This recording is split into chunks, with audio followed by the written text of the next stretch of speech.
Good morning. How y'all feeling this morning? You're all really quiet. Social media doesn't usually work this way for me, but now and again, it calls me out in a good way.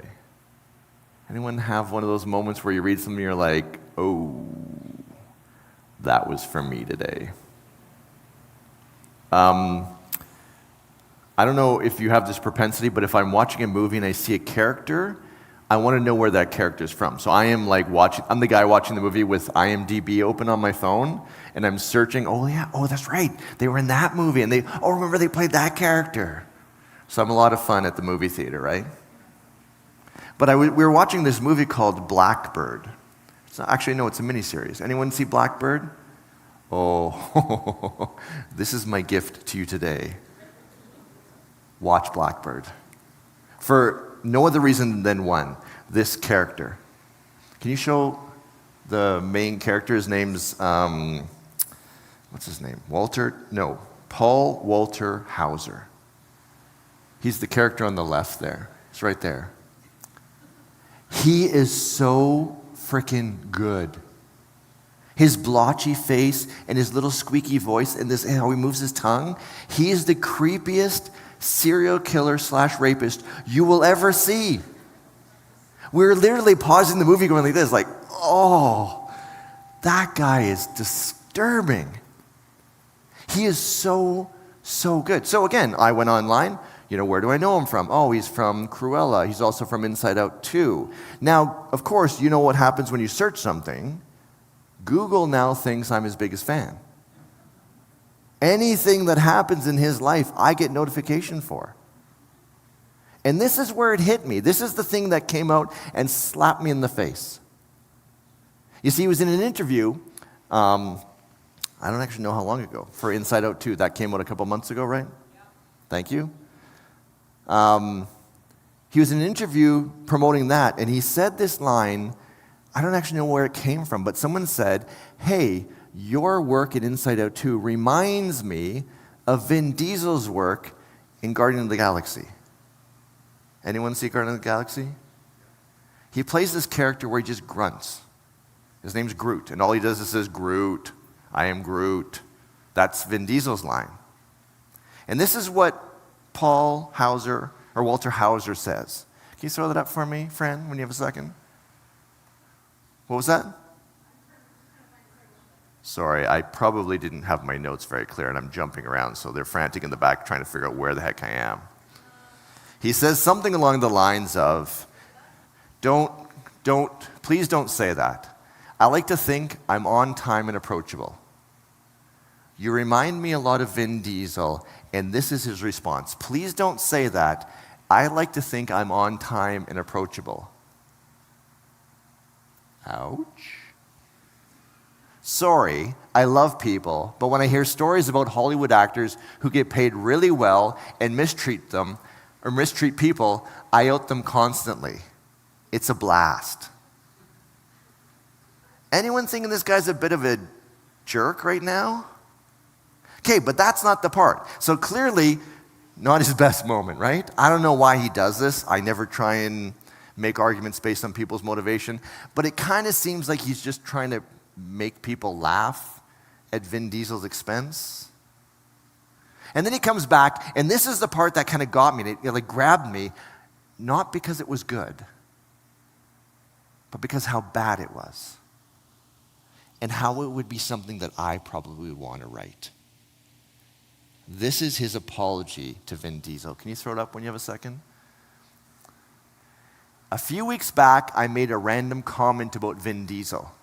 It started somewhat humorous, but unraveled into me dogging him out over behavior I'd heard about on multiple occasions from multiple sources. Are you starting to feel that this apology is kind of going a little on the left side of things?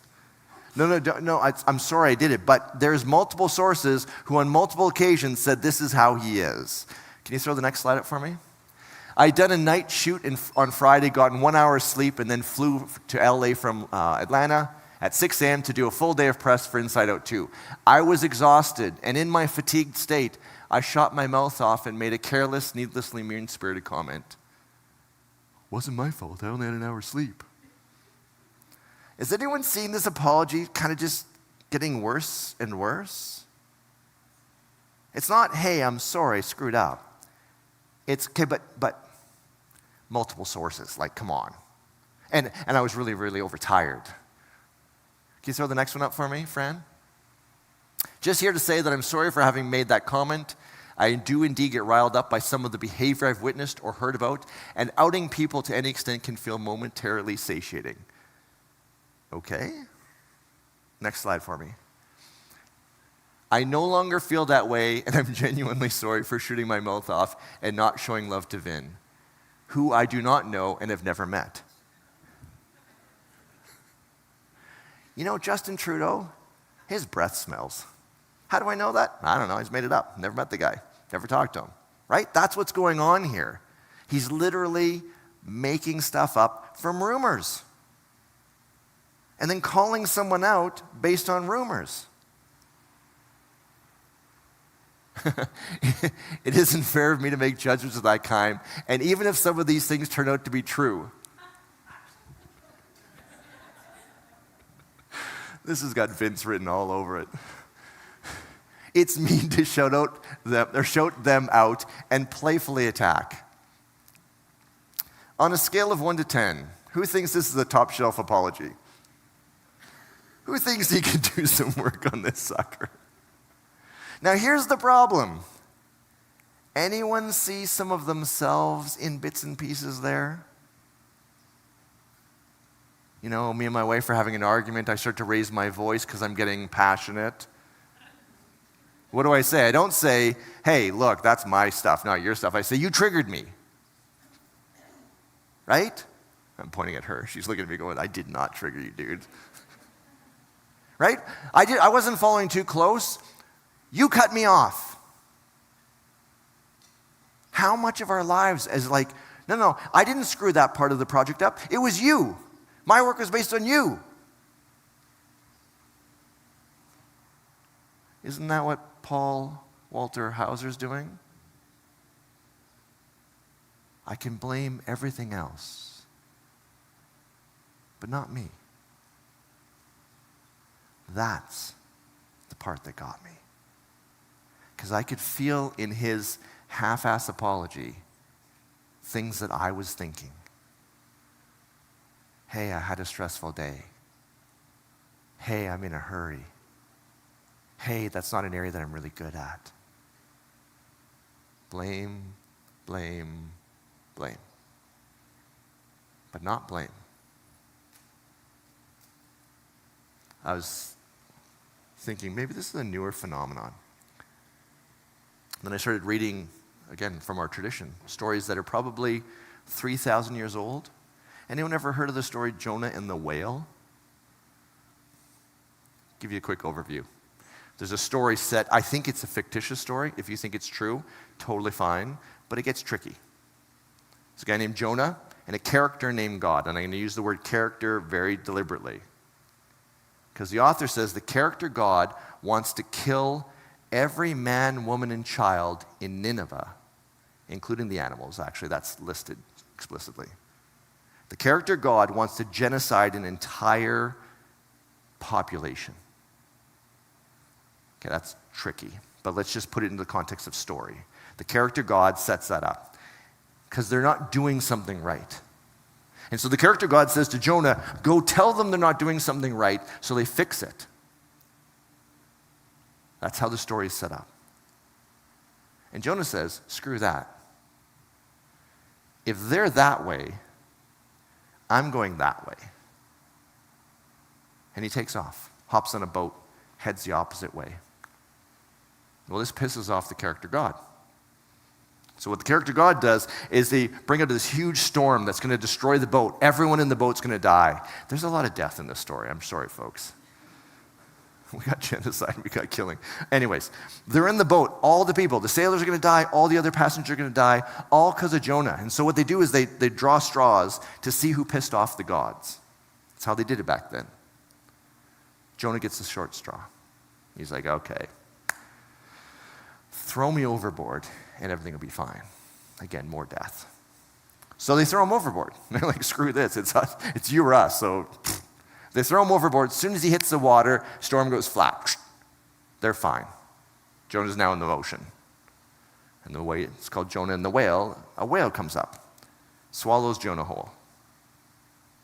Again, whether this happens or not, I'm of the fictitious mind. To me, this story is about, why are we talking about this? Jonah in the belly of the whale has a come to Jesus moment. Okay, I'll do what you want, screw it. And so the whale spits him back up on the ocean, or on the sand, and he goes to the people, it's called Nineveh, and he says, hey, look, you're doing something wrong. The character God's super upset. You need to change your ways. Now, normally the story ends there. And the moral of the story is something along the lines of, when you get a nudge, follow the nudge, right? Don't ignore it. Maybe some people think the moral of the story is God's will happen regardless of what you do. However you take it, that's only the first part of the story, because the story doesn't end there. You see, Jonah goes and tells them, hey, you need to change your ways. And they all do. They're like, you're right. We'd screwed this up. And the entire 120,000 people, plus animals, turn on a dime. And the character God says, okay, I'm happy. I'm going to save them all. No more death, no more genocide. Do you think the character of Jonah should be at least a little bit proud in this moment? He's literally saved 120,000 people from death. You know what he's feeling? He's pissed off. And this is the part of the story that never gets told because it doesn't make any sense until you understand something. Jonah's a bigot. The hero of the story wants those 120,000 people to be killed. Bigot. Definition of a bigot is somebody who wants harm for a group of people because they're part of that group. This isn't someone posting misinformation online. That's not bigot. This is like capital B bigot. Like, I want to kill those people because they're from that group. They're from that people. They're from that race. The reason he doesn't want to go and tell them that they've made a mistake is because he wants them all to die. That's not very awesome, is it? Our feelings around the heroes from our biblical tradition don't have bigots. We don't like that. And yet the story of Jonah is a man who's pissed off because the people he didn't like didn't get killed. But here's the part that ties us back to Paul and his slagging Vin Diesel. You'd think Jonah would be a little self-aware and say, okay, look, I'm a bit racist, actually really freaking racist, and I want these people all die because they're part of that group. Instead, what he does is this. God, it's your fault. You did this. You made me upset. Not I'm a bigot. You. You did this. Can you feel the blame? He's doing everything he can to not own the fact that he wants the people to die because of the race they're a part of. That's brutal. And to get out of it, to get out of doing his own work, to be able to look in the mirror and go, okay, yeah, that is really me. I am that guy who literally would rather go the other direction and have them all die than own my stuff. He blames God. Now, the funny part of the story, it ends by God kind of messing with him. Jonah's pouting in the corner. God has a leaf grow over top of him to give him some shade, so his life's a little bit better because he's so, upset with his life. He's like, I'm so mad, just kill me now. So God grows a little bit of shade and then sends a worm to eat the shade, so he kills him and then screws him again. So the story literally ends with God just messing with him. But for the point of our story is, how much Jonah is there inside of each of us? That's why I think these stories last for as long as they do. Because there's a part of each of us that wants to blame. I'm upset because of you. I'm here because of you. Right? That's what Paul, hey, look, I only had an hour of sleep. It wasn't me. Multiple people on multiple occasions have all told us that Vin Diesel, by rumor, is, late, and I don't actually know what else his problem is, but probably bald.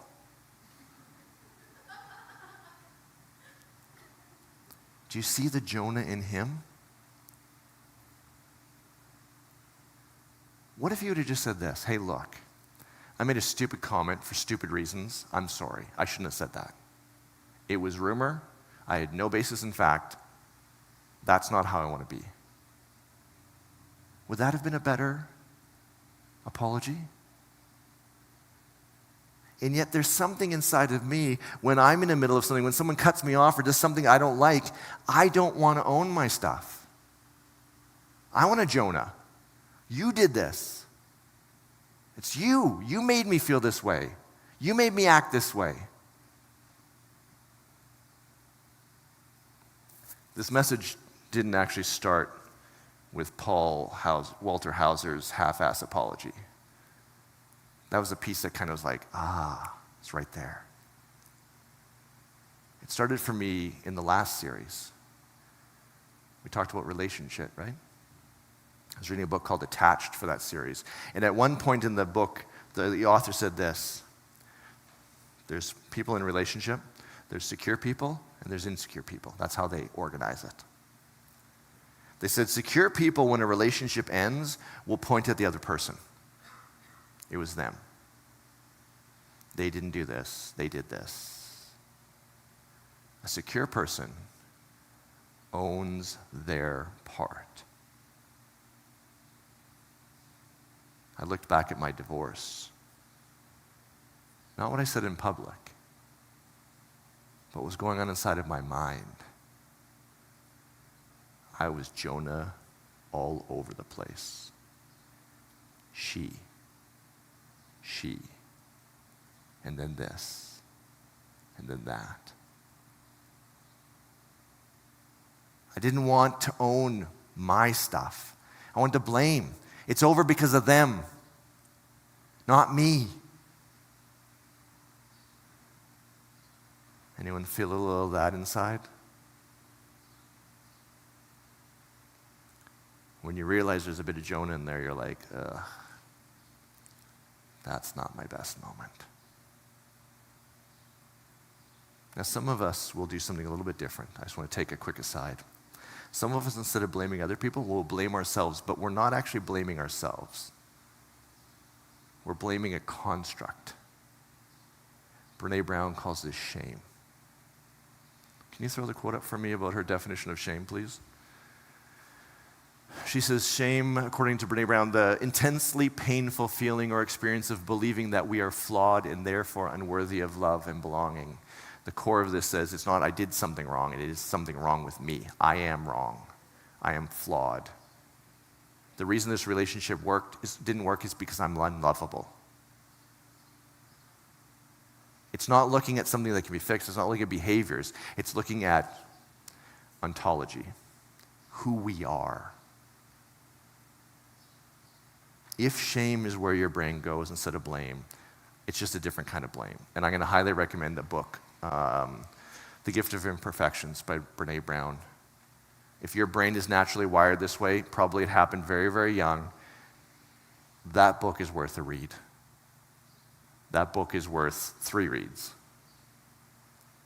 You will learn how your coping strategy works and learn ways to overcome it.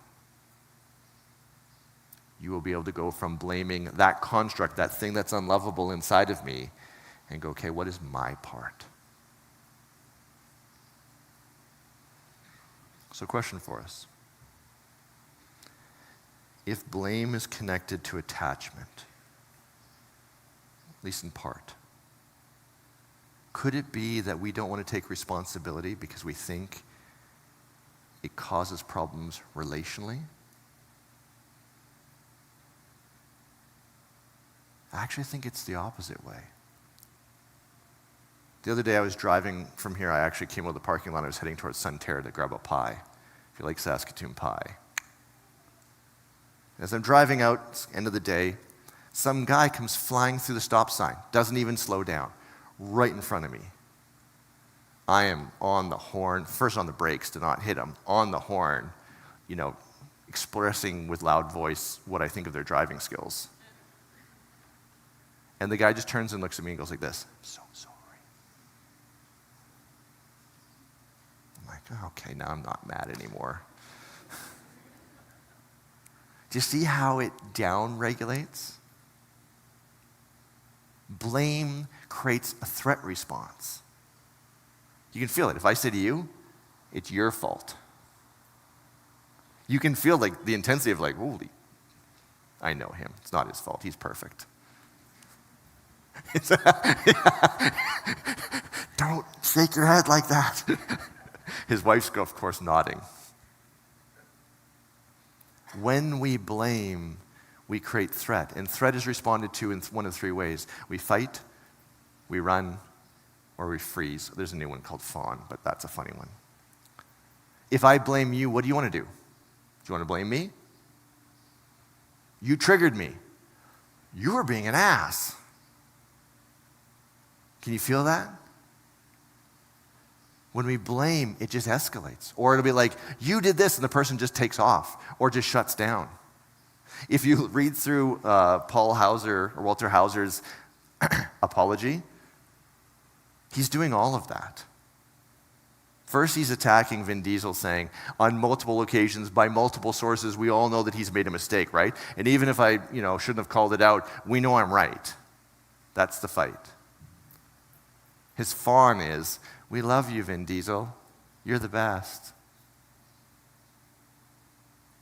Blame most often leads to threat, which leads to escalation. Maybe that's why it's tied to attachment. It doesn't bring a relationship together. It pulls it apart. My dad, in his infinite wisdom, used to ask me this question that drove me frickin' nuts. We had a shop 100 meters from our house. So our house is here, and my dad's business, he ran it out of a shop on the property. So every day we'd have to walk over there, and I started working with him when I was about 6, really young, walk over there. And if the light was left on all night, he would say, "Vince, did you turn off the light?" And I would say, "Dad, I only work till 4, you work till 6. You didn't turn off the light." And he'd say, "Yeah, but did you turn off the light?" "Dad, you were the last person in this place. Like, what are you talking?" And he'd say, "Yeah. Did you turn off the light?" It took me many years of being very angry until I finally went, did I turn off the light? No, I didn't. Next time he said, "Vince, did you turn off the light?" I said, "No, I didn't." And he said, "Neither did I." Jesus has a better way of saying this. Don't focus on the speck in someone else's eye. Focus on the log in your own. You notice how he doesn't say, they don't have a speck in their eye, you have a log in yours. He says, don't focus on the speck. It's not to say they haven't made a mistake. It's not to say they haven't done all the things we want to blame them for. The question Jesus asks is, where are you going to point? You going to do the Jonah? It was you. You made me feel this way. You did this. That's why I'm acting this way. Or do you own your stuff? Did I turn off the light? No, I didn't.